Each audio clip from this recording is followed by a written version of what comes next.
Hello guys, এই বেলুনটাকে আমি ফুঁক দিয়ে ফোলালাম। আপনারা কি পারবেন এই বেলুনটাকে কোনো ইনগ্রিডিয়েন্টস দিয়ে ফোলাতে?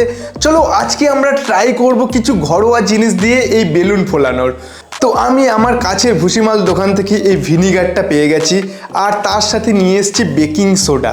তো এই বেকিং সোডা আর ভিনিগার দিয়ে আমরা এই বেলুনটাকে ফোলাতে চলেছি। তো চলো দেখা যাক কিভাবে এই বেকিং সোডা আর ভিনিগারের বিক্রিয়ার ফলে আমরা এই বেলুনটাকে ফোলাতে পারি।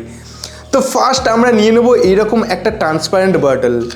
তো এই বটলের মধ্যে আমরা ভিনিগারটাকে ঢুকিয়ে নেব।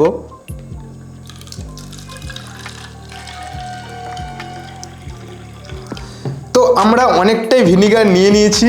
তো এবার আমাদের পালা হচ্ছে আমরা এই বেকিং সোডাটাকে এই বেলুনের মধ্যে ভর্তি করব। ফার্স্ট এটাকে আমি একটু সরিয়ে রাখি সাইডে। তো আপনারা দেখতে পাচ্ছেন এটা অনেকটা লবণের মতো দেখতে, বাট লবণের থেকে অনেকটা মিহি।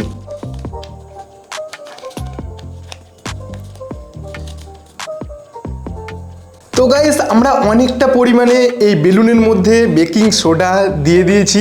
এবার আমরা এই ভিনিগার দেওয়া বোতলটার মধ্যে একটু কালার দেব।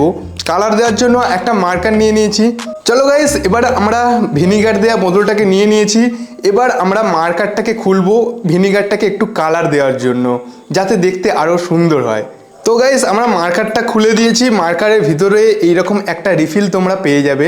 তো জাস্ট আমরা এই ভিনিগারের জলে এই মার্কারের কালারটাকে একটু দেওয়ার চেষ্টা করব। তো আমি এবার মার্কারের কালারটা ভিনিগারের মধ্যে দিয়ে দিয়েছি। একটা আলাদা কালার চলে এসছে, দেখতে পাচ্ছ গাইস কতটা সুন্দর লাগছে। তো এগুলোকে এবার আমি একটু সাইডে রেখে দেবো। এবার আমি এই ভিনিগার দেওয়া বোতলের মুখে এই বেলুনটাকে ভালোভাবে আটকে দেব। তো গাইস, এবার আমরা দেখব যে এই ভিনিগার আর বেকিং সোডার মিশ্রণের ফলে কি সৃষ্টি হয়। তো এবার আস্তে আস্তে আমরা বেলুনটাকে এরকম করে উঁচু করে দেব। তো গাইস দেখো, দেখতে পাচ্ছ তোমরা একটা গ্যাস সৃষ্টি হচ্ছে। বেলুনটা অটোমেটিক ফুলতে শুরু করেছে, অনেকটা ছোট ফুলেছে।